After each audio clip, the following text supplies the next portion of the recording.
안녕하세요. 클릭 세상 속으로 박성우입니다. 남한 인터넷에서 많은 관심을 받은 이야기를 쉽게 풀어서 전해드립니다. 2월 9일 개막식을 시작으로 17일간의 열전을 펼칠 2018 평창 동계올림픽에는 특별한 숫자가 숨어 있는데요. 숫자로 알아보는 평창올림픽 첫 소식으로 전해드립니다. 2018 평창올림픽에 숨어 있는 숫자 그 첫 번째는 1입니다. 이번 올림픽 구호가 하나된 열정이기 때문인데요. 겨울 스포츠를 통해 전 세계인을 하나로 모으고 연결한다는 의미라고 하죠.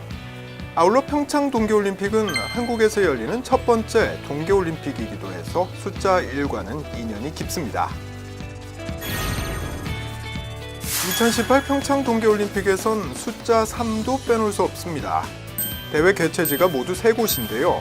평창에서는 개회식과 폐회식 그리고 대부분의 설상 경기가 펼쳐지게 됩니다. 강릉에서는 스피드 스케이팅, 쇼트트랙 같은 빙상 종목 전 경기가 열리고요. 또 정선에서는 설상 경기 중에 하나인 알파인 스키가 개최될 예정입니다. 숫자 3의 의미는 또 있습니다. 한국은 평창 동계올림픽을 3번의 도전 끝에 유치하게 됐고요. 1948년 스위스 생모리츠 동계올림픽에 첫 출전한 이래로 한국이 메달을 딴 종목은 쇼트트랙, 스피드 스케이팅, 피겨 스케이팅 이렇게 3개 종목입니다. 숫자 4와 관련된 의미도 살펴볼까요? 이번 대회에서 한국의 목표는 금메달 8개, 은메달 4개, 동메달 8개로 종합 4위입니다. 한국의 역대 동계올림픽 최고 성적은 2010 캐나다 밴쿠버 대회 때 금메달 6개, 은메달 6개, 동메달 2개로 종합 5위였는데요. 한국 최초이자 최고 기록이 될 종합 4위라는 목표 이루어질 수 있을까요? 이번엔 숫자 6입니다. 2018년 평창올림픽에서 첫 선을 보이는 6개 종목이 관심을 끌었는데요. 10층 건물 높이의 도약대에서 뛰어올라 화려한 공중 묘기를 펼치기 때문에 설원의 서커스라고 불리기도 하는 스노보드 빅에어. 그리고 기록을 재는 일반적인 스피드 스케이팅과는 달리 선수들이 한꺼번에 출발해 순위를 경쟁하는 스피드 스케이팅 매스 스타트 같은 6개 세부 종목이 관중몰이를 할 것으로 기대되고 있습니다. 그 다음으로 의미를 두고 짚어봐야 할 숫자는 22입니다. 평창 동계올림픽에 참가하는 북한 선수가 22명인 거죠. 북한은 2014년 인천 아시안게임 이후 4년 만에 한국에서 열리는 국제대회에 참가하게 됐는데요. 2018 평창 동계올림픽 참가 결정은 급작스럽게 이루어졌습니다. 김정은 위원장이 1월 1일 신년사에서 평창 동계올림픽에 대표단을 파견할 용의가 있다고 밝힌 겁니다.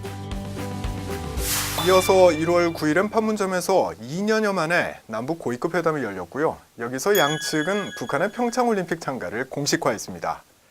세계인의 이목이 쏠렸고 한반도 평화 정착의 계기가 되기를 바라는 인터넷 글도 늘었습니다.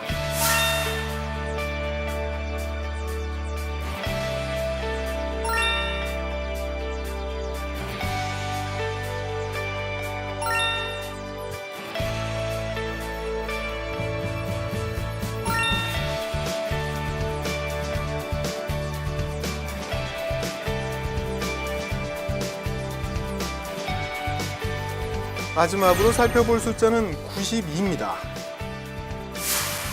지금껏 가장 많은 국가가 참가했던 동계올림픽은 2014 러시아 소치 대회였습니다. 88개 국가가 참가했었는데요. 그런데 이번 평창 대회는 92개국이 참가할 예정입니다. 1924년 프랑스 샤머니 초대 동계올림픽 때 16개국에 불과했던 참가국이 23회인 평창 대회에 이르러 90개국 고지를 넘어서게 된 겁니다.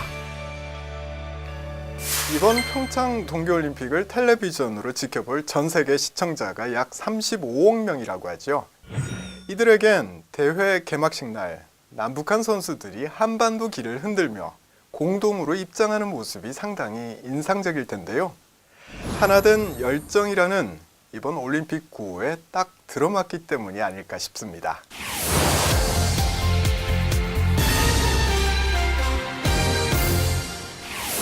이번 평창올림픽은 1998년 일본 나가노 대회 이후 20년 만에 아시아에서 열리는 전 세계인의 겨울 축제입니다. 아는 만큼 보인다는 말이 있죠. 알아두면 더 재밌게 즐길 수 있는 평창올림픽 이모저모 두 번째 소식으로 전해드립니다.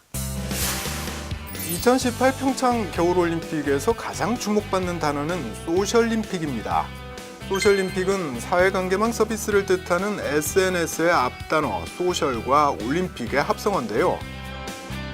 전 세계 인구 3분의 1이 사용한다는 사회관계망 서비스의 파급력이 어마어마한 만큼 사회관계망 서비스를 평창 동계올림픽의 중요한 홍보 수단으로 사용하려고 하는 거죠. 평창올림픽 조직위의 한 관계자는 평창올림픽이 역대 최고로 SNS를 활용한 대회가 되기를 원하고 있다고 말했습니다. 이를 위해 한국뿐 아니라 중국, 일본, 미국, 프랑스, 아일랜드 등 다국적 사회관계망 서비스 전문가로 팀을 꾸렸다고 밝히기도 했습니다.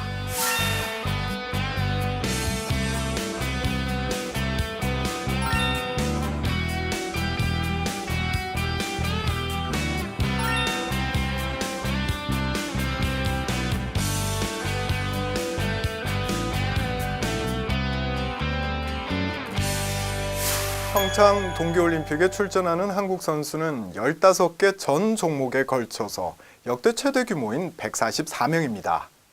특히 이번 올림픽에서는 5개 종목에서 19명의 귀화 선수들이 가슴에 태극기를 달고 뛰게 됐다는 점도 눈여겨볼 필요가 있습니다.